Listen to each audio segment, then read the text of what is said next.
Bueno, vamos a hablar de aspectos prácticos en la secuencia detallada de preparaciones biológicas vitales para prótesis fija.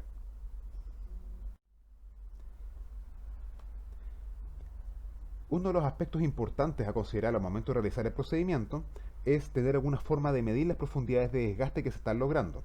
Ahora hay métodos diferentes para las caras axiales de la preparación biológica y el chamfer, y hay otras formas, métodos un poco diferentes para medir la cara cruzal, el aspecto de profundidad de desgaste que tenemos en la cara cruzal y específicamente la distancia contra el antagonista, o sea, el clearance, o despeje o separación interocruzal.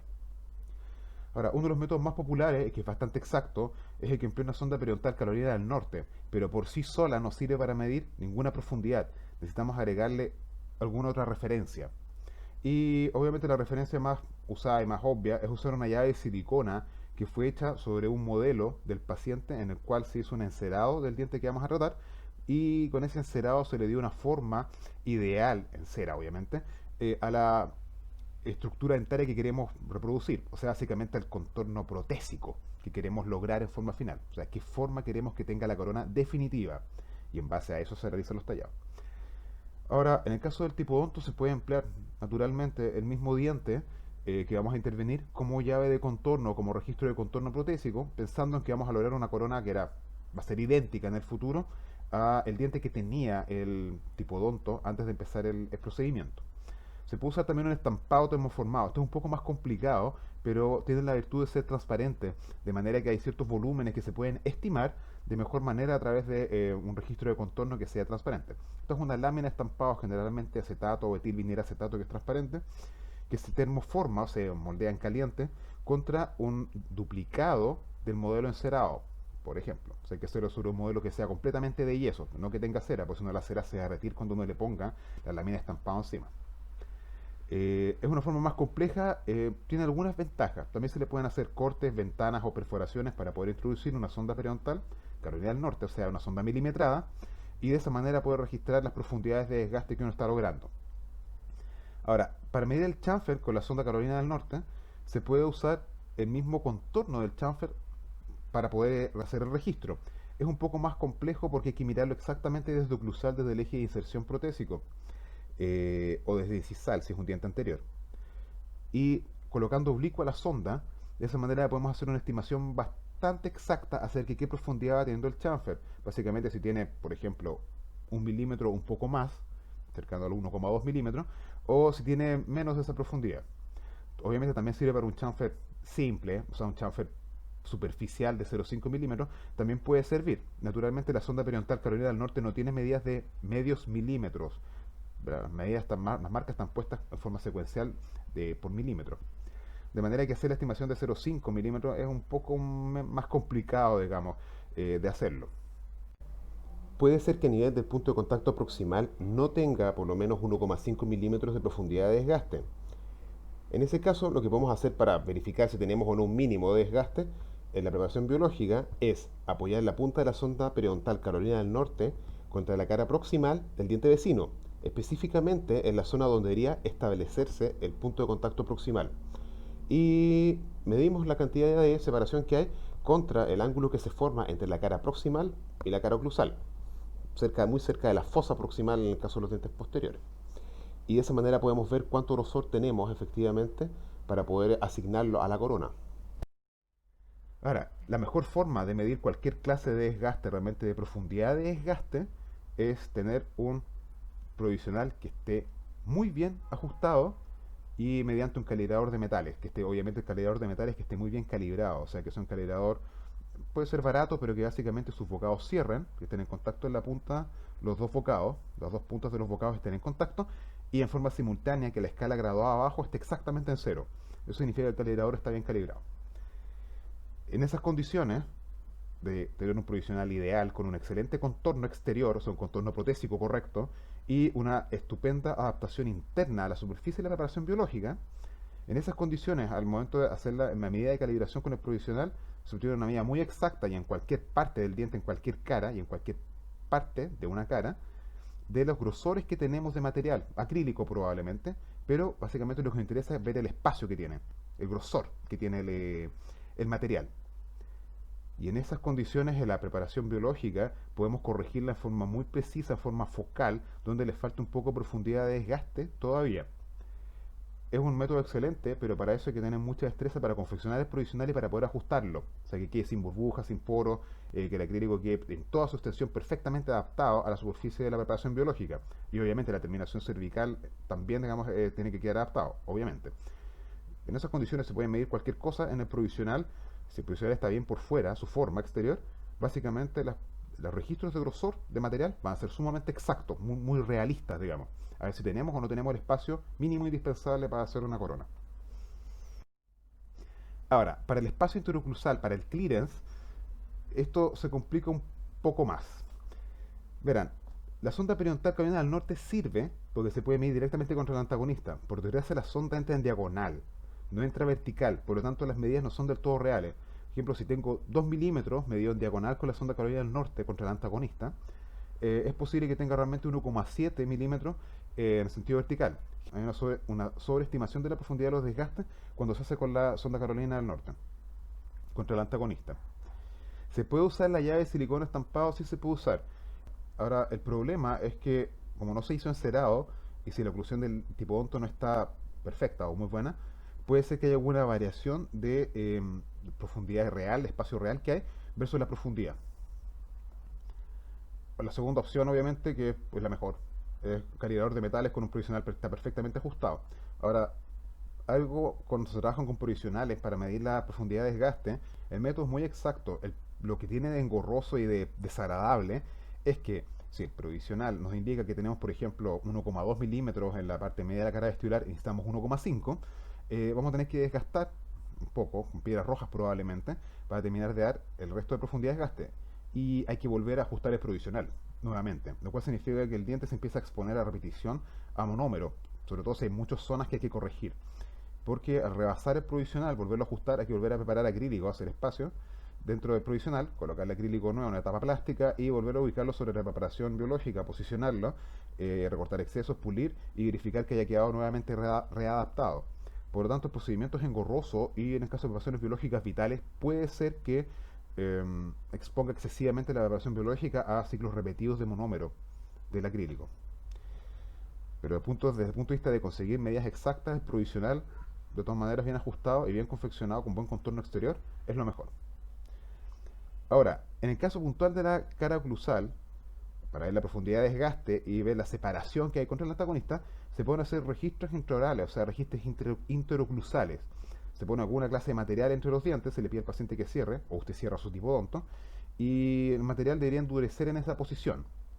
Después el paciente abre la boca, usted abre su tipo odonto, recupera el material que puso y va a estar indentado. Se va a tener una marca en la cual entraron en contacto los dientes y donde se comprimió la preparación biológica contra el antagonista, comprimió el material.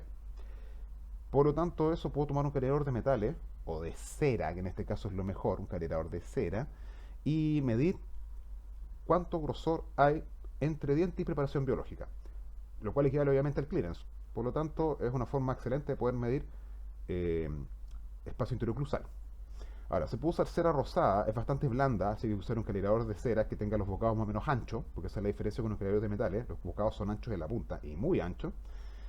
Se pueden hacer acrílicos de baja contracción, o eventualmente silicona de masilla, o sea, silicona para impresiones, silicona por condensación, un pequeño pellizco con algo catalizador, y se puede posicionar de esa forma. Ahora, normalmente dosificar cantidades pequeñas de catalizador es complicado al usar silicona de masilla, porque estas dosificaciones que da a través de cucharilla son realmente para tomar impresiones, o sea, para sacar registros mucho más grandes, digamos, mucho más amplios. Por lo tanto, la porción de masilla es demasiado grande. Los acrílicos de baja contracción como el Duralite pueden funcionar, de hecho funcionan bastante bien. La preparación hay que envaselinarla y muchas veces hay que refrigerarla porque esto se calienta. También libera alguna de monómero, por lo tanto es una agresión extra de diente que está desgastado y probablemente con mucha dentina expuesta. De manera que tiene pros y contras. Se puede usar compuesto de molar verde. El problema es que entra bastante caliente en boca, a 45 grados, probablemente un poco más. Por lo tanto, la preparación biológica cuando tiene expuesta tal vez no reciba de buena forma un compuesto que está tan caliente, digamos, en forma relativa, teniendo tan poca aislación, porque básicamente no tiene esmalte y la parte exterior de la dentina es probable que esté desgastada también. Por lo tanto, es un diente que ya está en una situación un poco vulnerable. La cera rosada, en cambio, plastifica con mucha menos temperatura, probablemente a 35 o 40 grados. 35 grados probablemente tiene una masa bastante plástica como para poder hacer esta clase de registro. Y en ese caso ocupamos calibrador de ceras. En el caso del acrílico podemos usar un calibrador de metales. Este ejemplo con lámina de cera se dobla generalmente en tres capas por lo general, para tener un exceso, y se introduce entre las arcadas dentarias, se le pide al paciente que cierre y de esa manera obtenemos un registro de cuánto espacio interoclusal tenemos.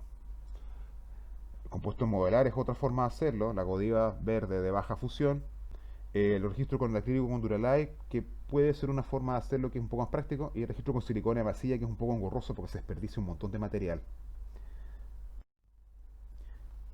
Se aplica termoplastificado, se le pide al paciente que cierre hasta que entre en contacto el resto de sus dientes, o sea que llegue a máxima intercuspidación. Y eso después se retira, queda de esta forma, y uno empieza a ver zonas, por ejemplo, como transparentes. Significa que la cera tiene 1 milímetro o tal vez menos. O sea que falta espacio todavía para poder alojar una corona. Otras zonas, en cambio, se ven notablemente rosadas, sólidamente rosadas, y esas zonas probablemente tengan como acá abajo 2 milímetros. Ahora, esto lo estoy haciendo con el calibrador de metales. El calibrador de metales es un problema porque los bocados tienen tendencia a enterrarse sobre los materiales que son muy blandos, especialmente la cera. Y en cierta extensión con la silicona de masilla se deforma un poco al soltar el calibrador, de manera que queda apoyado sobre las superficies que queremos medir el grosor. Ahora, volviendo a la parte que ya he detallado de desgaste dentario, hay dos secuencias de desgaste de las caras de los dientes y ambas secuencias son correctas. Ahora, históricamente se ha dicho, y estoy de acuerdo, en que hay una secuencia que es más fácil para los alumnos y otra que parece más difícil.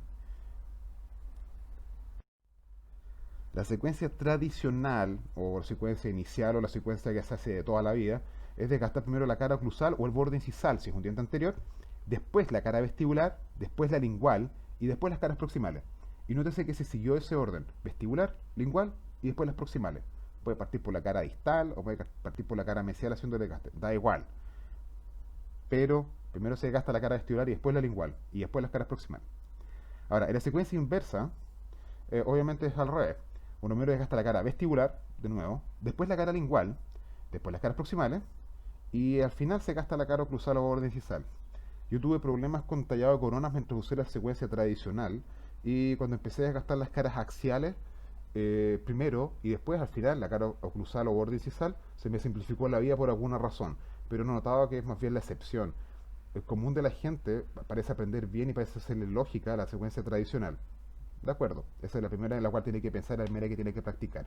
Si le funciona esa, ah, puede ensayar si quiere con la inversa, pero no hay una necesidad. Si con la secuencia tradicional ya le funciona bien, ok, continúe con ella. Esto es totalmente utilitario. Ahora, la razón de desgastar primero la cara vestibular y después la lingual es que el ángulo con el cual se desgasta la cara lingual va de la mano con el ángulo con el cual se desgastó la cara vestibular. La cara vestibular tiene necesidad estética y a veces necesidad funcional. Por lo tanto, en la parte superior, estoy pensando en las cúspides de soporte, por si acaso, de los molares inferiores. Por lo tanto, lo que ocurre en la cara vestibular va a influir en lo que ocurre en la cara lingual y no al revés. Básicamente la cara lingual se adapta o se tiene que adaptar o amoldar a lo que ocurrió en la cara vestibular, sobre todo los 2 tercios cervicales de la cara vestibular, porque esos son los que se tallan en relación al eje de inserción protésico, para que la corona tenga anclaje y no se caiga. Las caras proximales, usted ya sabe, se desgastan casi paralelas entre sí en toda su extensión, se sacrifican, y la anatomía dentaria lo permite además. Uno las sacrifica o las desgasta rectas en toda su extensión, por lo tanto las caras proximales van a dar un anclaje vamos, primario o principal que tiene la estructura protésica una vez terminada. Y lo que ocurre en la cara lingual es solidario con lo que le ocurre a la cara vestibular en los 2 tercios cervicales. Ahora, cosa importante, cualquier secuencia que emplee, no se le ocurra empezar a mezclar caras axiales con la cara oclusal. Me explico. No empiece a desgastar un poco a la cara vestibular, después saltar a la cara distal, después desgastar un poco a la cara oclusal o borde cisal y después ver la cara mesial, por ejemplo. No es buena idea porque va a terminar perdiéndose. Esto cuando uno lo hace por pares en el fondo de paredes, los desgastes axiales, básicamente vestibular primero y después lingual, y después las caras proximales y después la cara cruzal, da un cierto orden. Y uno va viendo, empezando a visualizar a medida que va naciendo la preparación biológica por el desgaste, porque uno va viendo cómo va naciendo la forma que uno quiere lograr al final, debe ser realizado un cierto orden por pares, porque de esa manera uno va visualizando mejor el resultado que está logrando y dónde, por ejemplo, la profundidad de desgaste está más o menos bien y dónde tal vez le falta un poco. O si hay riesgo, por ejemplo, de generar una retención. Y eso se va viendo mejor cuando tiene una pared ya más o menos lista y tienen la pared opuesta para poder hacer más o menos la comparación de cómo vamos con el desgaste. Cuando uno desgasta parte de la cara oclusal y la deforma, por ejemplo, el desgaste de la cúspide de soporte muchas veces sufre y uno empieza a perderse en dónde tiene que desgastar y dónde la profundidad está bien ya. Ahora, antes de empezar a tallar en un paciente real, tiene que poner anestesia, tener radiografía del diente y tener un provisional realizado sobre modelo. Hay un video de eso en el canal de la UTE de 2015, hay un video de un molar para lograr esa cáscara que tiene un contorno exterior protésico y por dentro está huecada para poderla adaptar a la preparación biológica con más acrílico. Pero básicamente lo ideal es tener ya el contorno exterior del diente listo con un provisional hecho sobre un modelo, cosa que toda la contracción de polimerización y el calor y la ligación de monómero de la confección de un provisional, la mayor parte ya haya sido hecho fuera de boca, de manera de no agredir la pulpa. Piense que esto es un diente que está vital, tiene pulpa todavía. Ahora, obviamente tiene que tener una llave de silicona, esto es cuando vaya a empezar los desgastes, o un estampado que hay que hacerlo con bastante tiempo, y una sonda periodontal que esté milimetrada y que esté en buenas condiciones. Y otra cosa que tiene que tener previo al tallado una preparación biológica, en prótesis, tiene que tener una planificación de los desgastes, según la modalidad de tratamiento elegido. Con modalidad de tratamiento elegido, estoy hablando de, voy a hacer una corona individual, por ejemplo, de núcleo fortalecido en dióxido de circonio, en tal diente, ya ejemplo en un canino inferior o en un incisivo superior, por ejemplo. Por lo tanto, voy a intentar hacer un chamfer que es más o menos de la misma profundidad. Al ser con núcleos, probable que tenga que tener un chamfer de 1,2 milímetros de profundidad, etcétera. Y uno pensar, el color del diente no es tan complicado, voy a tener que hacer un desgaste de 2 milímetros, por ejemplo, y eso debería bastar para tener una corona que es bonita. A eso me refiero con planificación de desgaste según modalidad de tratamiento elegido. Si va a hacer una metal cerámica, en palatino es probable que pueda dejar una sección metálica a la vista de la estructura interna, que es metálica, y en ese caso tal vez haga un chamfer simple por lingual o palatino. Pero a eso me refiero con planificación de desgaste según modalidad de tratamiento elegido.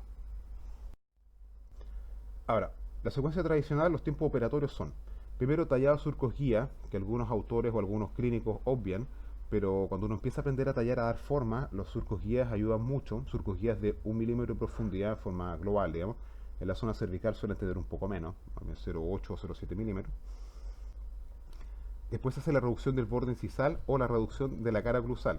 Con reducción me refiero a desgaste, o tallado. Después se desgastan las caras libres vestibular y después la lingual. Después las caras proximales, que implica descontactar, primero romper el punto de contacto y después de tallar, darle forma, digamos, a esa sección de la preparación biológica. Y después se hace la corrección de ángulos, si son más o menos redondeados, dependiendo si es libre de metal, un sistema cerámico con núcleo o monolítico, o si son menos, pueden ser no tan redondeados como en el caso de una metal cerámica, por ejemplo. Y la terminación superficial o textura superficial o comillas pulido o alisado de la preparación biológica. O sea, pasar con una piedra roja, que es como el estándar o el punto que seleccionamos, que acordamos, de manera a obtener una superficie que es mate como una tiza, digamos con ese grado de textura superficial, pero básicamente que no tiene rayas marcadas de piedras diamantadas de grano azul o eventualmente de grano verde, o sea, de grano grueso, que se pudieran ocupar. Bueno, vamos a ver un videíto. Este es un incisivo central, un modelo de yeso que se confeccionó para poder ejemplificar la secuencia de desgaste que se va a realizar. El primer tiempo operatorio que se va a realizar es el desgaste del borde incisal en la secuencia tradicional. Y eso puedes gastarlo, dependiendo del sistema, de forma inicial 1,5 milímetros, 1,7 milímetros, y al alisarlo después lo deja con una profundidad de 2 milímetros, por ejemplo. En el segundo tiempo operatorio gastamos la cara vestibular, normalmente angulada en dos direcciones, para seguir la forma de la cara vestibular. 2 tercios cervicales se tallan paralelos o casi paralelos al eje de inserción. Recuerda que eso tiene una conicidad o una cot en forma final, así que no se talla exactamente con el eje de inserción protésico. Ahora, nótese que empieza a aparecer dentina con esta profundidad de desgaste. Esto lo hizo como para una corona monolítica con la profundidad máxima de una corona monolítica, aproximadamente. Este es el segundo tiempo operatorio. Los dos desgastes que se hacen en subtiempos diferentes, el desgaste de la zona cervical y el desgaste de la zona cóncava de la cara palatina, están hechos acá como si hubiesen sido un solo tiempo. Realmente se hacen con instrumentos de corte rotatorio diferentes. Nótese que la cara proximal todavía queda el tejido que da el punto de contacto de la cara proximal. Ahora, la zona cervical, si se fijan, son ligeramente convergentes, pero mínimamente la zona cervical vestibular con la zona cervical palatina. Eso es para poder ir dando la cot. Ahora, en este caso ya hicimos el descontactado y el tallado de la cara proximal, tratando de dar un chamfer. Aparece más dentina, obviamente, y esta pared es recta, no tiene cambio de dirección, para que quede anclaje primario. Y así es como va desapareciendo la anatomía normal y queda una anatomía simplificada, como una especie de bosquejo de la anatomía que tenía el diente. Los rodetes proximales transversos también desaparecieron, ¿eh? Eso no están, por así decirlo, representados en la preparación biológica, un poco tal vez. No se puede insistir mucho en lo de la zona cervical, es fuente frecuente de retenciones en la preparación biológica, o sea, no que quede la preparación exclusiva seclusal, sino que quede con alguna zona retentiva, sobre todo en la zona de las transiciones entre caras libres y caras proximales, o sea, mesovestibular o en eh, linguovestibular. Y esta es la preparación biológica tallada completa. Los ángulos todavía les falta un poco redondeo, un poco, para hacer una corona con núcleo, por ejemplo, por sistema CAD. Si fuera un sistema prensado, probablemente eso se podría hacer. Un sistema con alta presión isostática. Aquí estamos sobreponiendo, más o menos para que se haga una idea, digamos, del desgaste. Cuando tengo los modelos en la mano, probablemente lo pueda hacer usted mismo y verlo. Nótese que quedó esmalte en cervical, ¿eh? Se hace una preparación francamente supragingival, lo cual para un sistema libre de metal no presenta mayores problemas en general.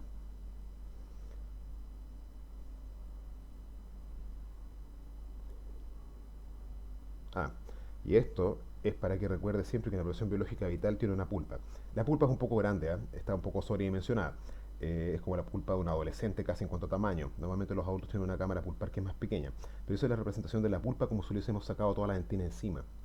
Y eso más o menos para que se haga una idea de que esto, y recuerde siempre que esto tiene de interior algo que está vivo y que se supone que después del tratamiento sigue vivo.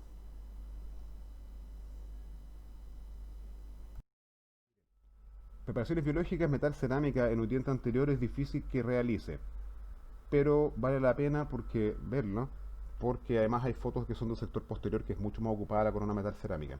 Ahora puede ser que en algún momento le toque hacer una corona metal cerámica en un diente anterior porque no tenga otra opción en realidad. Lo primero es tener obviamente las piedras diamantadas nuevas, en este caso. Nadie va a correr el riesgo de usar piedras recicladas y que cortan mal para desgastar algo con esa extensión, digamos. Las piedras diamantadas en general son baratas, de manera que unos 10.000 pesos puede comprar varias piedras que le hagan falta y tener piedras nuevas. No es un lujo, sino que es una necesidad y una forma de evitarse problemas. Además, uno trabaja mucho más rápido con piedras nuevas. De todas las formas, con grano rojo.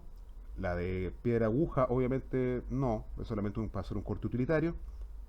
Es bueno tener una piedra 014, lo vuelvo a repetir otra vez, en grano rojo, con esta misma forma cilíndrica de extremo redondeado. La piedra 014, en mi opinión, no es parte de la secuencia normal, instrumental normal que uno va a ocupar, pero la piedra 014, cilíndrica de extremo redondeado, en grano rojo, es sumamente práctica para hacer los desgastes de las caras proximales, porque es lo suficientemente gruesa como para dejar un chamfer de cierta profundidad, no un chamfer simple, sino que un chamfer profundo, pero por otra parte no es tan gruesa como una 0,18 y por lo tanto no tiene tendencia a rozar o eventualmente desgastar el diente vecino. De manera que piedra 0,14 en grano rojo, con esta misma forma, la cilíndrica de extremo redondeado, en mi opinión es algo que es bueno tener. Lo primero que uno va a hacer al momento de empezar a desgastar probablemente es colocar surcos guía. No es indispensable, pero por lo menos de forma inicial, cuando recién aprenda a tallar, es deseable. Ahora, los libros colocan los surcos de esta manera, la angulación cervical de los dos tercios cervicales de la cara vestibular, que va paralelo al eje de inserción, o casi paralelo en realidad, diría con 5 grados, por ejemplo, entre 3 y 5 grados.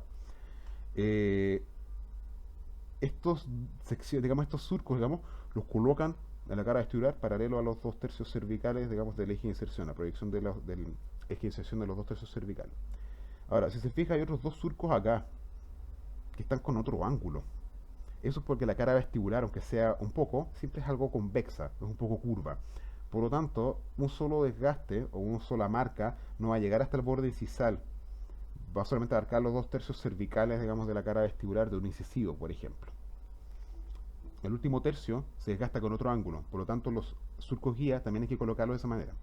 Ahora, yo lo hago de una manera un poco diferente, que me funciona a mí, puedo intentarlo, que es colocar los surcos guía, bueno, paralelo a los dos tercios cervicales, y el mismo surco después lo continúo con otra angulación para compensar esta curvatura que tiene la cara vestibular, que no es muy marcada en el caso de un incisivo central, pero existe.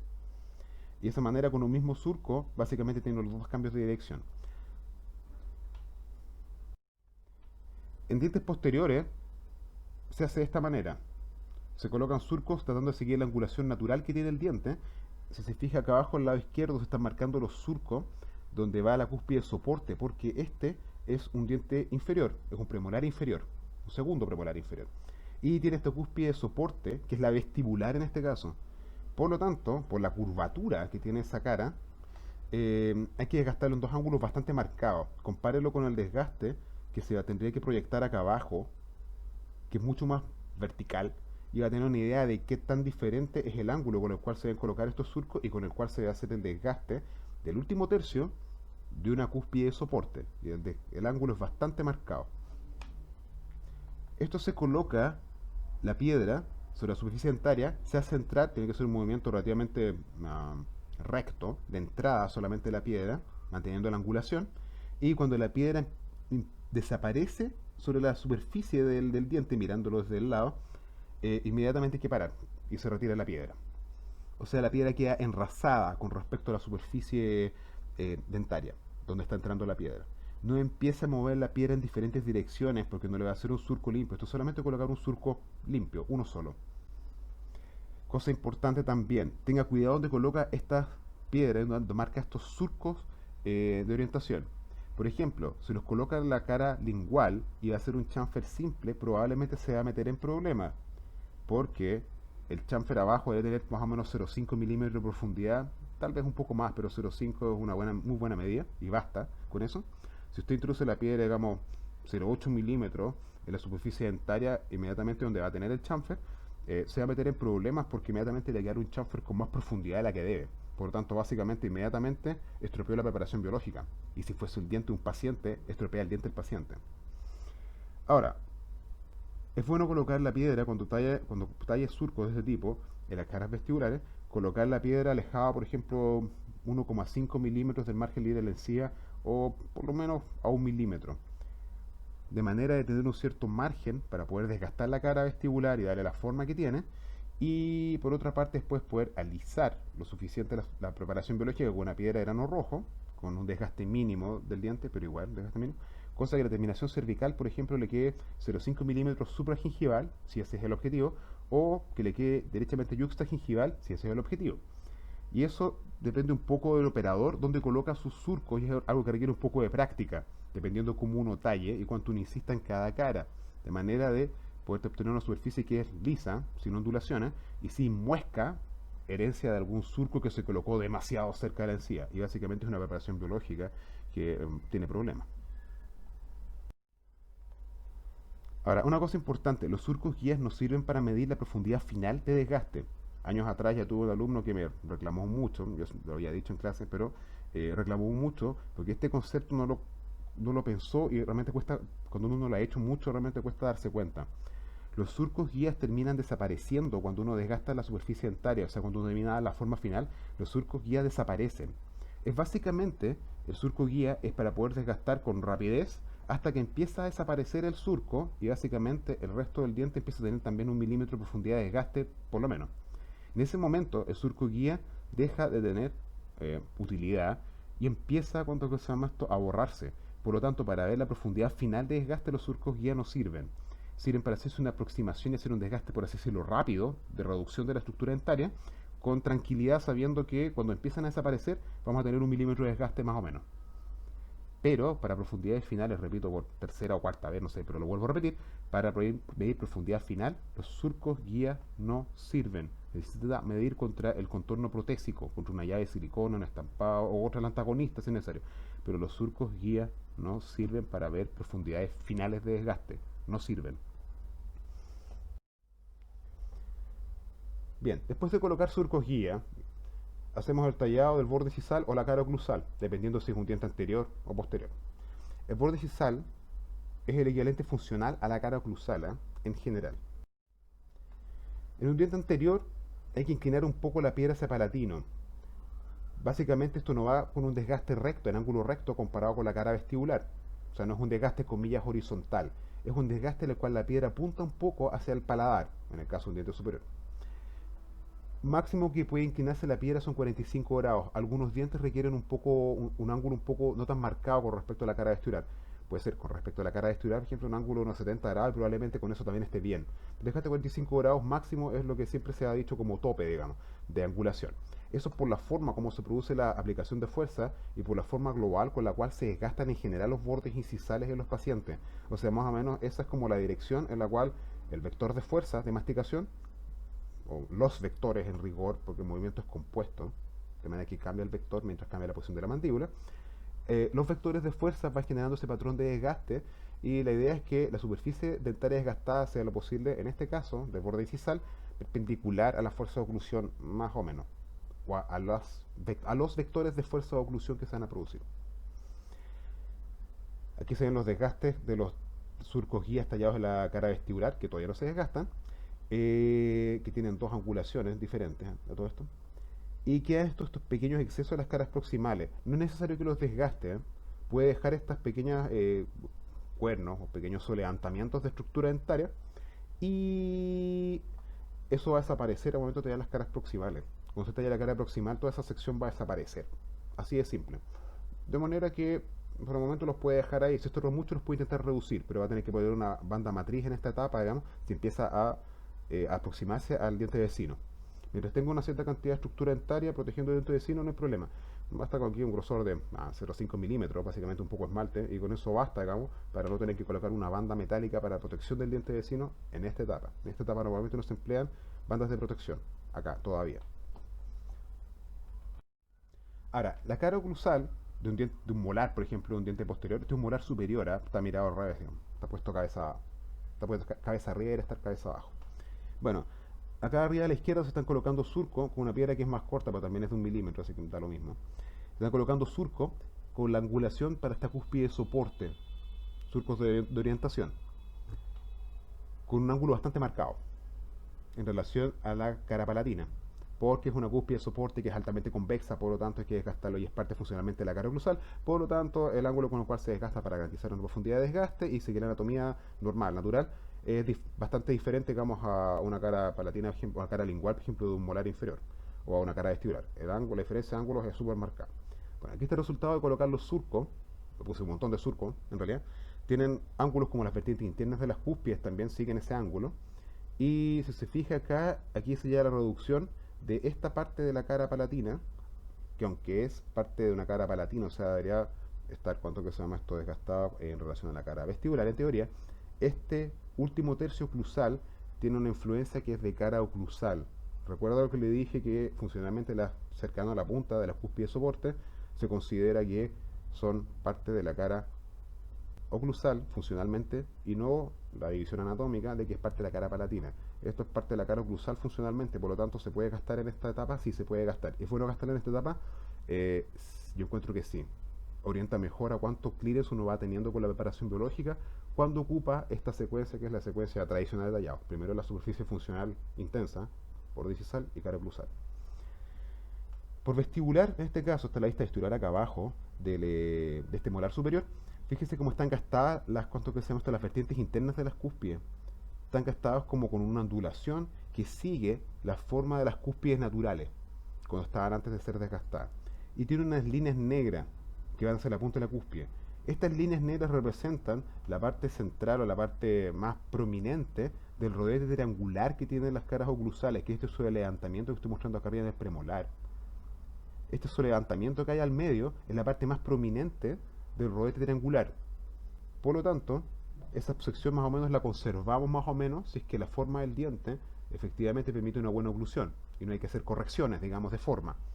Y eso obviamente es lo mismo que hacerlo con respecto a un encerado diagnóstico, en el cual el encerado diagnóstico se hace en condiciones ideales para que además, entre otras cosas, coincida perfectamente con el antagonista, de manera que tenga buena oclusión ¿cuánto que se llama esto? La corona definitiva.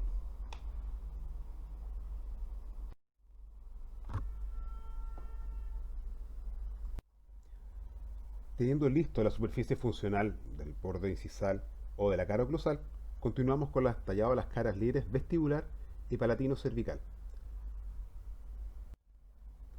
Ahora, es importante que en esta etapa entienda que al desgastar las caras axiales también conformamos inicialmente la terminación cervical que vamos a usar. Probablemente un chamfer con una piedra cilíndrica con extremo semiesférico, con extremo redondeado. Y esto se logra introduciendo una piedra del diámetro que corresponde hasta la mitad. Si utilizamos una piedra 0,18 y lo introducimos hasta la mitad, vamos a obtener un chamfer profundo de 0,9 a 1 milímetro de profundidad en forma inicial. Al momento de realizarlo con piedras rojas, probablemente vamos a obtener un poco más, 1,2 por ejemplo. Ahora, con una piedra 0,10 vamos a obtener un chamfer simple, por ejemplo de 0,5 milímetros en forma final, una vez alisado. Lo primero que hacemos es desgastar los 2/3 cervicales de la cara vestibular. Y esa orientación que tiene, la angulación que tiene la piedra, va de acuerdo al eje de inserción protésico. Se hace de esa manera para seguir la forma de la anatomía normal, coincide más o menos, pero también para que empezar a generar esta suerte de paralelismo de paredes opuestas en relación al eje de inserción protésico, que es el que comanda el desgaste de todas las caras axiales. Y eso tenemos que controlarlo tanto en sentido vestíbulo palatino, o sea, con cuánta angulación en sentido frontal estamos haciendo el desgaste este central, y también en sentido mesiodistal. Si se fija la piedra, acá está, por así decirlo, vertical, que es más o menos el eje de inserción protésico que va a tener la corona definitiva. Por lo tanto, al controlar estas dos angulaciones y hacer el desgaste progresivo eliminando el tejido que hay entre los surcos, de manera a obtener una profundidad de desgaste de 1 o 1,2 milímetros por el momento, por ahora, de esa manera logramos esa forma, digamos, y la profundidad de desgaste que estamos intentando lograr sin alterar el eje de inserción protésico que va a tener la corona en forma final. Porque si las caras no las desgastamos en relación al eje de inserción protésico, es posible que la corona o no entre, la corona terminada ya, o es posible que la corona entre pero no tenga anclaje, o sea, básicamente queda una corona sin retención. De manera que seguir el eje de inserción protésico desde un principio es una de las mejores formas de evitarse problemas después a futuro y tener que hacer muchas correcciones. O tener que empezar de nuevo en preclínico porque el diente básicamente lo sobredesgastó en alguna parte y eso ya no tiene arreglo. Y lo que logramos con este primer desgaste de los 2/3 cervicales es que la parte media de la cara vestibular vamos a obtener 1,2 milímetros por ejemplo en profundidad. Después al alisar con piedras rojas vamos a obtener 1,5 en esa zona. Si se fija, el chamfer está mucho menos desgastado arriba y debe tener una profundidad de 1 milímetro con suerte. No se preocupe, cuando pase con una piedra roja 0,18 de extremo semiesférico o extremo redondeado, va a terminar de dar la profundidad de desgaste, va a alisar esto y va a terminar de dar la profundidad que tiene el chamfer, o necesita el chamfer de, por ejemplo, 1,2 milímetros en este caso. Ahora, note que cerca del borde incisal, acá en el muñón que está empezando a nacer, hay menos de 1 milímetro de profundidad de desgaste, hay como 0,8 milímetros de profundidad de desgaste. Por eso es necesario después cambiar la angulación y desgastar el último tercio de la cara vestibular con otra angulación, que en este caso no tiene una angulación tan diferente a la angulación de los 2/3 cervicales. Si fuese un diente posterior o inferior, por ejemplo un molar, probablemente la diferencia de ángulo sería mucho más marcada, cambio de dirección más abrupto. Por lo tanto, cambiamos de angulación la piedra, ponemos alta refrigeración, más que en esta foto, y con un ángulo ligeramente distinto desgastamos el último tercio de la cara vestibular con otra angulación. O sea, el tercio incisal de la cara vestibular se desgasta con otro ángulo. Y obtenemos algo parecido a esto que se ve a la derecha. Atrás está el contorno del incisivo central izquierdo, ¿eh? Estamos tallando el incisivo central derecho y el incisivo central izquierdo está inmediatamente atrás. Y si se fija, la superficie vestibular del muñón, donde se ve la fotografía, es más o menos congruente con la forma vestibular del diente que está inmediatamente por atrás. Ven que la forma está más o menos dada. Probablemente hay problemas todavía de profundidad de desgaste, tal vez le falte un poco de profundidad de desgaste todavía. Pero por lo menos la forma, las angulaciones están más o menos correctas. Ahora, fíjese que la cara vestibular es convexa en sentido mesiodistal. Eso depende del diente, qué tan curva es la cara en ese sentido. En el caso de ese central, por ejemplo, la cara es moderadamente curva. Algunos dientes como premolares superiores e inferiores, a veces la cara vestibular es sumamente curva, sumamente convexa en sentido mesiodistal, en sentido horizontal. O sea que esto, si lo pensamos, es convexo en sentido mesiodistal y también es convexo con una forma curvo, en sentido ocluso cervical o inciso cervical. En los dos sentidos, digamos, es curvo. Si tenemos lista la cara vestibular o lo suficientemente esbozada como para que sea casi corregible y alisable con una piedra de grano rojo, pasamos a la cara palatina. En este caso, como tenemos una cara palatina que tiene dos ángulos diferentes, la parte cóncava de la cara palatina tiene otro ángulo, podemos desgastar solamente el último tercio o cuarto cervical con una piedra, en este caso cilíndrica de extremo redondeado 0,10, o sea, vamos a hacer un chamfer simple, un chamfer poco profundo, un chamfer superficial. Y gastamos solamente la sección cervical acá con nuestra piedra delgada. Te van a tener un chamfer simple, o el inicio de un chamfer simple. Hay que dejar un pequeño exceso para poder alisar. Este desgaste de la cara palatina, el último cuarto en este caso, se realiza tomando como referencia el ángulo de los dos tercios cervicales vestibulares. Esos son los que mandan para poder orientar la piedra acá, en sentido vestíbulo palatino. La piedra también está de alguna forma como vertical, o sea que en sentido mesiodistal se está siguiendo el eje de inserción protésico, de manera de no generar retenciones o aumentos bruscos de la COT, uno u otro puede pasar, sobre todo en los ángulos en donde se pasa de la cara palatina hacia la cara proximal. Hay que vigilar siempre esos dos ángulos, el mesiopalatino y el mesiodistal, vigilarlos con especial cuidado al momento de tallar porque hay una forma natural tiene tendencia a producir sobre todo retenciones, en una cara por lo menos. La otra uno generalmente tiene tendencia a aumentarle demasiado la cota. Acá está en sentido opuesto, digamos, más de la media. Ahora, el resto de la cara palatina de un incisivo obviamente es cóncava. De esa manera necesitamos un instrumento que sea convexo. Y aquí usamos balones de rugby. 0,23, son grandes, pesados y difíciles de refrigerar, de manera que tengas cuidado de lo que ocurre en la punta. Otra cosa, normalmente se les piden balones de rugby que tienen punta. Es la forma más práctica porque es la piedra, en el fondo la forma piedra les sirve para diferentes tipos de desgastes. Las caras oclusales también se pueden gastar como la piedra de balón de rugby. El problema es que la punta a veces tiene tendencia a enterrarse en la zona del cíngulo, de manera que hay que vigilar especialmente lo que hace la punta de la piedra de balón de rugby que tiene punta. Ahora, la zona donde normalmente uno tiene problemas de profundidad de desgaste, de falta de profundidad de desgaste, es la zona que está inmediatamente por arriba del cíngulo. Eso requiere una corrección que es prolija. A veces es mejor hacerlo con piedra roja, solamente esta sección. Obviamente piedras curvas, tipo balón de rugby. Y hay que medir con la entrellave de contorno, tratar de medir cuánta profundidad de desgaste tiene esto. No se olvide que esto es bicóncavo, o sea, es cóncavo en dos sentidos. El sentido cérvico-oclusal y el sentido mesiodistal. Está excavado como una cuchara, por así decirlo. De manera que tiene curvatura en ambos sentidos, horizontal y en sentido vertical. Ahora, con respecto a la angulación con que se pone la piedra, depende de la forma de la cara palatina. Ahora, piense que es normal que esta piedra, balón de rugby, no quede alineada, como se muestra en su eje amarillo, con el eje de inserción protésico. Eso es normal. Esta sección de acá, de las caras palatinas de los dientes anteriores superiores, no se considera que participen mayormente en el anclaje. Su desgaste es más bien por conceptos anatómicos y para favorecer la oclusión del paciente, o sea, la relación de contacto con los dientes antagonistas. Por lo tanto, se desgastan en forma utilitaria hasta obtener la profundidad de desgaste y manteniendo su forma.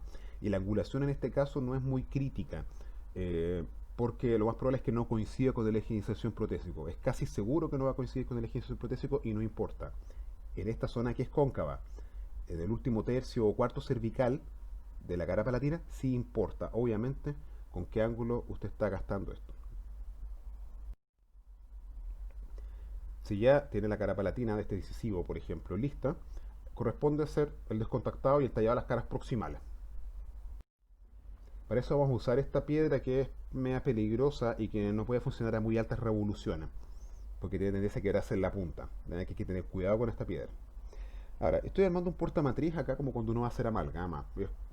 ¿Qué me pasó? Hay que poner alguna protección ahora a las caras proximales. Si uno no coloca protección a las caras proximales, va a terminar dañando la cara del diente vecino que no tiene razón de ser dañada. De manera que proteja a su paciente o su tipodonto y coloque una banda matriz. Ahora, nótese que eso está colocado con un portamatriz y no con una cuña. No es un pedazo de banda matriz con una cuña. El problema es que cuando empieza a desgastar la zona cervical, la cuña puede perder su apoyo o bien las piedras pueden empezar a gastarla y la cuña soltarse, básicamente. Va a caer la banda matriz dentro de la boca del tipodonto. Ahora, en el tipodonto no hay tanto riesgo, obviamente, excepto que acá es la banda, puede ser que dañe el diente vecino, podría pasar. El problema es con los pacientes a veces se tragan lo que les cae en boca o puede aspirarlo, lo cual ya sería muy malo. De manera que usted va a estar sobre ascuas 2 o 3 días hasta que el paciente vuelva con el pedacito de banda matriz porque lo recuperó usted sabe dónde. Y esto es lo que se quiere lograr. Si de alguna parte nota que la banda se perfora, afloje un poco el portamatriz, rote un poco el portamatriz de manera de colocar una zona de banda que esté intacta y continúe con el procedimiento. Si la banda ya está muy dañada, cámbiela. Pero repito, ocupe un portamatriz porque de repente las cuñas con trozos de banda sueltos en los espacios proximales se caen y el paciente los puede deglutir o los puede aspirar. En los molares ocurre exactamente lo mismo, se pone una banda matriz. Aquí, por ejemplo, se ve un gran corte, tuve que cambiar de posición en portamatriz porque empecé a cortar la banda al momento de hacer el descontactado. Lo ideal es hacer una ranura en la estructura dentaria y después quebrarlo con la punta de una sonda de caries, por ejemplo, meterse en la ranura y quebrar el pedazo de esmalte que queda. Eso es lo más eficiente desde el punto de vista de trabajo por velocidad. Pero si termina desgastando toda la superficie proximal, digamos, del molar en este caso, la verdad es que no importa. Va a ganar un poco más de tiempo si consigue fracturarlo, pero no es un imprescindible.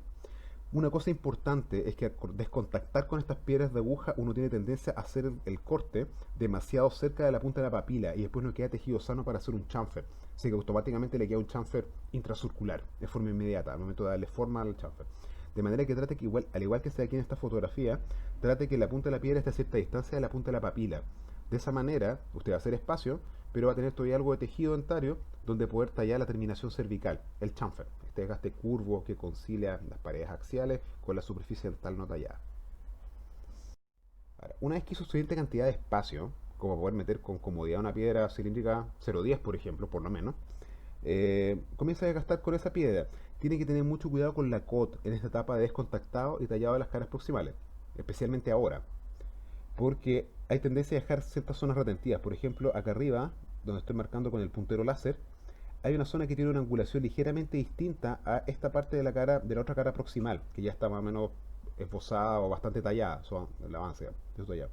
Por lo tanto, aquí se va a producir una retención. No de tener una COT que va a ser un valor positivo, va a ser una COT negativa, por ejemplo, menos 2 grados. Eso significa que hay una retención, va a tener problemas para centrar la corona. Así que apenas se detecta, eso es mejor corregirlo, cambiar ligeramente la angulación de la piedra y mantener y presionar con paciencia, digamos, y no con mucha carga, de manera que la piedra diamantada tenga tiempo de hacer su acción de corte, sin que se produzca recalentamiento, y sin que tampoco, al momento de presionar demasiado fuerte, la piedra escape en alguna dirección o con un ángulo que nosotros no queremos. Cuando uno presiona una piedra, como está apoyado solo en una parte del diente, tiene tendencia a bascular o a cambiar de posición, inclinarse en direcciones que nosotros no queremos. De aquí que nos damos cuenta, generalmente ya se ha producido una deformación de la preparación biológica, de manera que no presiona en exceso la turbina, vigile la presión de tallado. También por la generación de calor, obviamente. Una vez que haga espacio todo esto con las caras proximales, probablemente va a tener que pasar con otra piedra. Puede ser una piedra 0,14 por ejemplo, cilíndrica extremo redondeado, grano rojo. Puede ser una piedra 0,18 también. En este caso, como tenía transición, empleé una piedra 0,14 en forma final cuando hice la terminación, que no está terminado todavía, cuando terminé la forma del chamfer en forma final y paralizar el resto de las paredes. Si se fijan aquí donde dice la corrección, acá en cervical de la COT, quedó algo extraño, quedó como demasiado paralelo. Por una técnica metal cerámica todavía podría funcionar, digamos, pero un sistema libre de metal, una monolítica por ejemplo, esta retención acá se tal vez dado problemas al momento de tallarlo. Yo sé que la corona desajustada en esa parte. Una vez que están listas las caras proximales, se puede repasar la preparación con piedras de grano rojo de la misma forma y diámetros y tamaño que tenían aquellas que usamos para hacer el desgaste grosero, o sea, las piedras de grano azul. Y básicamente replicamos la secuencia de tallado, pero esta vez intentando alisar. Ahora, si se fija, aquí mi alisado no quedó muy bueno porque quedaron surcos y rayas visibles que son de la punta del balón de rugby de grano azul. La punta tiene tendencia a hacer esto. De manera que hay que tener cuidado con lo que hace la punta al momento de tallar. Para el alisado, lo que hablábamos, las mismas piedras que usamos para hacer tallado de chanfer o para hacer el desgaste de la parte cóncava de la cara palatina, las mismas piedras en grano rojo. Ahora, Carbide alisa bien, pero son un poco más difíciles de utilizar. También es más caro. Las fresas de pulido de Carbide de 18 hojas, por ejemplo. Son fresas, digamos, con muchas hojitas chiquititas, con pequeños espacios para viruta. Ahora, la cantidad de formas que son realmente útiles y de diámetro sobre todo es bastante limitada. Normalmente los fabricantes fabrican unos cuantos modelos y sería todo. A veces la punta no tiene forma buena para un chamfer, por ejemplo. Y básicamente las piedras diamantadas hacen su trabajo sin ser ideales, por lo menos son prácticas de utilizar. Ahora, un par de datos o consejos acerca de cómo evaluar una preparación biológica. Bueno, una de las cosas importantes, sobre todo en el sector posterior, que es importante, es que la corona que nosotros realicemos tiene que tener buenos espesores de la cara oclusal, de material, pero además tiene que permitir la oclusión del paciente, o sea, las relaciones de contacto con los dientes antagonistas en el acto del cierre. Y dos de los aspectos que más influyen son la posición de las fosas antagonistas a cúspide, que están marcados acá en azul, por ejemplo, y la posición de las cúspides de soporte de los dientes que estemos desgastando. Ahora, si se fijan, hay muy poco cambio, de hecho, si es que hay alguno en realidad, entre la posición de las fosas que había originalmente del molar y las posiciones que obtuvieron al momento de ser tallado. Y lo mismo ocurre con las cúspides de soporte, en este caso las palatinas superiores, con las puntas de las cúspides de soporte. Esto básicamente está metido en una curva que es bastante suave, no es exactamente una línea recta, pero es una curva. Si nota que las puntas de las cúspides empiezan a derivar demasiado, por ejemplo, hacia palatino, implica que alguna parte del desgaste no está haciendo bien. Si la deriva de la cúspide de soporte superior se produce hacia palatino, generalmente es que uno se equivocó en el ángulo con el cual hizo el desgaste del último tercio de la cara palatina. Ese desgaste que se hace por necesidad oclusal para tener la forma y la separación contra el antagonista necesaria para esa sección que es funcional. Ese ángulo, este ángulo que estoy marcando acá, ese último tercio probablemente esté hecho con un mal desgaste, con una mala angulación, y posiblemente en alguna parte le falte espacio. Es posible. De manera que mire los dientes vecinos, el resto del arco, para orientarse si más o menos donde están quedando las fosas principales y las puntas de cúspide de su preparación biológica están más o menos alineadas con la línea o curva suave que se traza entre los dientes, digamos, que estén inmediatamente aledaños, los dientes vecinos. Vigilando eso uno empieza a detectar como que algo no está del todo bien. Obviamente, la llave de silicona en preclínico por lo menos lo va a usar bastante con sonda periodontal para medir las profundidades. Ahora, lo que hablábamos acerca de la cúspide de soporte y el ángulo con el cual se desgasta, en este caso es palatina porque es un premolar superior, si se fija en esa zona, cerca de la punta, tiene prácticamente 2 milímetros ya de profundidad de desgaste, lo cual debería ser suficiente para que la corona en esa sección no se fracture la cerámica o no se flecte la estructura interna y la cerámica y la corona completa se destruyan. Y en palatino cervical, medir el chamfer se puede hacer contra la llave, aunque no es 100% exacto. Si se fija, las llaves tienen tendencia a no asentar 100% en la preparación biológica. De manera que si se fija, mira con atención, aquí hay una mínima separación entre la estructura dentaria y el bordecito de la llave que estoy tocando ahí. Eso por desgracia es algo que ocurre con todas las matrices, no dan externas, digamos, de contorno. Estas matrices externas de contorno, como las llaves de silicona y los estampados, no dan muy buena o perfecto asentamiento realmente. El asentamiento es bueno, pero no es perfecto. Eso también es parte del juego, por desgracia. Lo mismo en el molar que estábamos mostrando, molar superior, está dado vuelta. De manera que palatinos acá donde estoy tocando con el puntero láser. Y aquí también se ve la forma como está desgastada la cúspide de soporte, que es la cara, esta sección es parte de la cara palatina, anatómicamente, pero funcionalmente esto va a ser parte de la cara oclusal, porque esto va a recibir trabajo oclusal. Así que eso tiene que ser desgastado, digamos, con más profundidad, con una angulación que permita obtener ese grosor mayor de material ahí. Y aquí estoy viendo la cara vestibular, la cual todavía le falta un poco de desgaste, esto tiene 1,2 milímetros, de manera que eso tenía que retocarlo. Aquí probablemente tengo que hacer un cambio de ángulo. Más que profundización de desgaste en sí misma, lo que hay que hacer es desgastar con un ángulo un poco distinto. Fíjese cómo está el contorno vestibular de la llave acá. El grado de curvatura que tiene. Es bastante curvo este molar, la cara vestibular. De manera que el ángulo acá tal vez está demasiado recto. Y hay que angularlo un poco más hacia palatino a la piedra con una piedra roja para poder dar esos 0,3 milímetros que faltan. Con respecto al clearance, ya vimos más o menos cómo medirlo.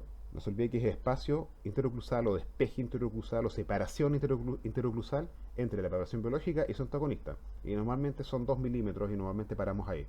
2,5 es raro que se ocupa hoy en día.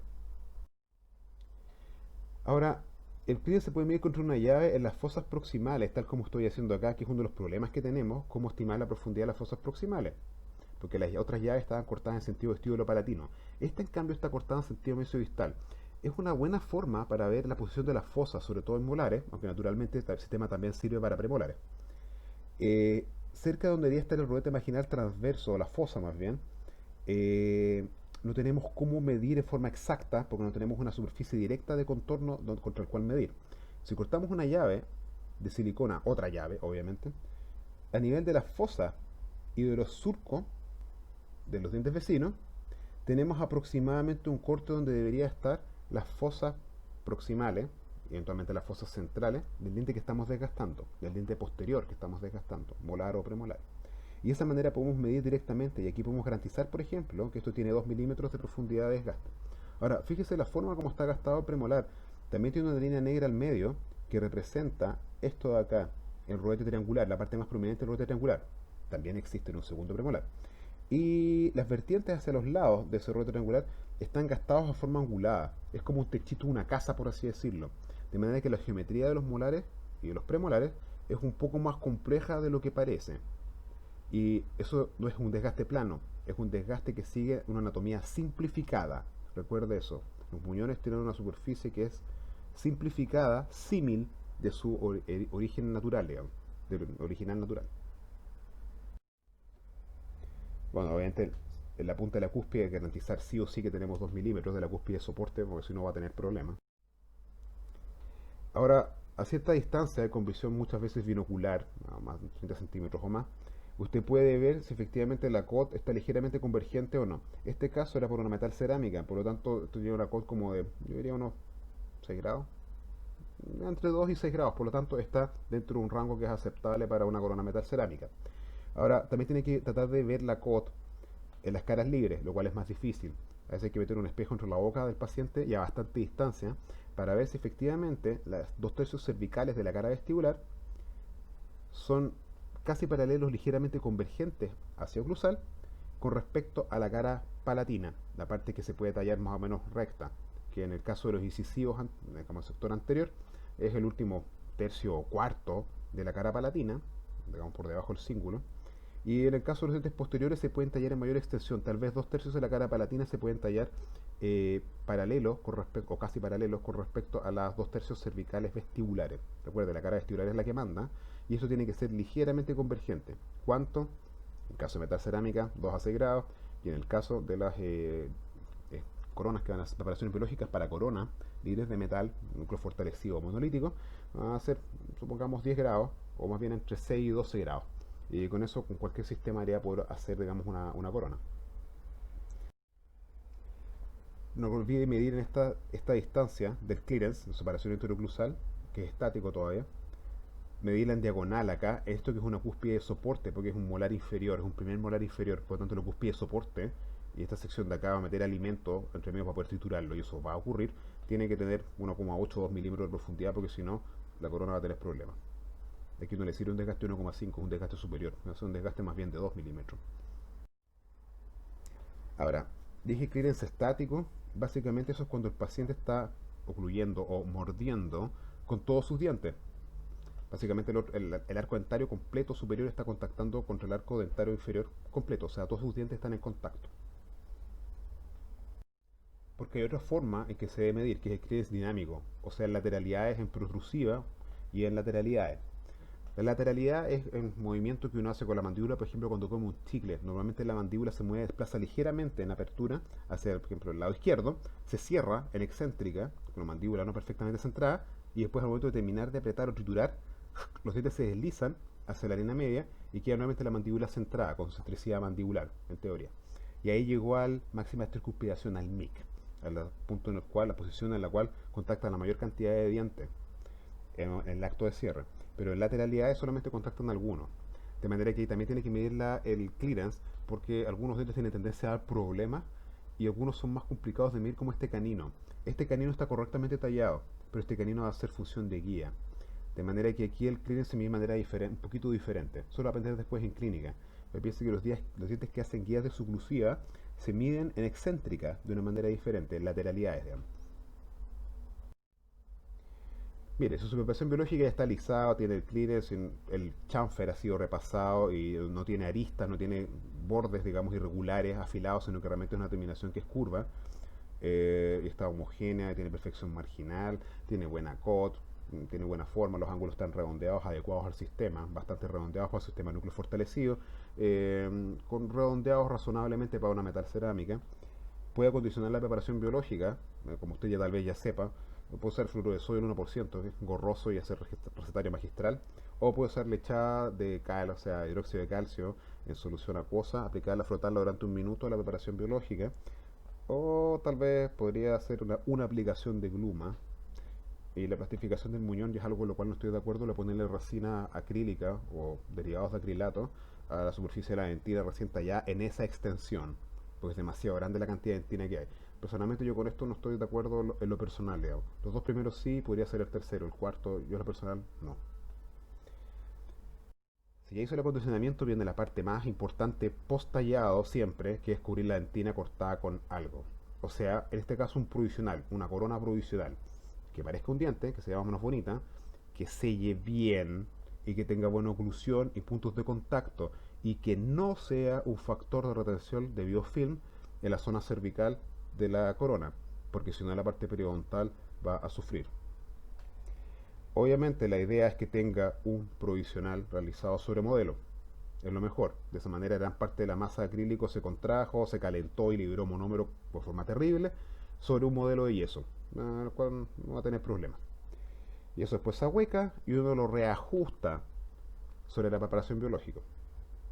Ahora, si no tiene un provisional por no sé qué razón, pero ya tal vez porque esté en preclínico y esté aprendiendo a ser provisionales tal vez, pero en la vida real después eso no lo va a hacer, se supone. Pero si no tuviese un provisional, bueno, confeccione uno, con una carilla en el sector anterior o con un culo en el sector posterior en molares, por ejemplo. Ahora, las carillas generalmente se ocupan de canino a canino, pero a veces los premolares, sobre todo los primeros premolares, a veces necesitan o se benefician de hacer un provisional con una carilla adaptada generalmente de un canino, se transforma la forma más o menos a la de un premolar. Y con eso se hace un provisional que tiene una carilla vestibular de canino modificada para que se parezca a la cara vestibular de un premolar. Los primeros premolares también son bastante visibles, por lo tanto tienen un cierto valor estético más o menos importante. De manera que piense eso. Del segundo premolar para atrás probablemente ocupe solamente provisionales hechos con cubo acrílico, lo cual funciona. Tenga en cuenta la cantidad de tinta a la vista, de manera que trate de tener siempre provisionales hechos sobre modelo. Esto es lo que se planifica, no se improvisa. Bueno, ojalá les sirva y ojalá aprendan y sean prudentes y sean buenos dentistas. Buena suerte.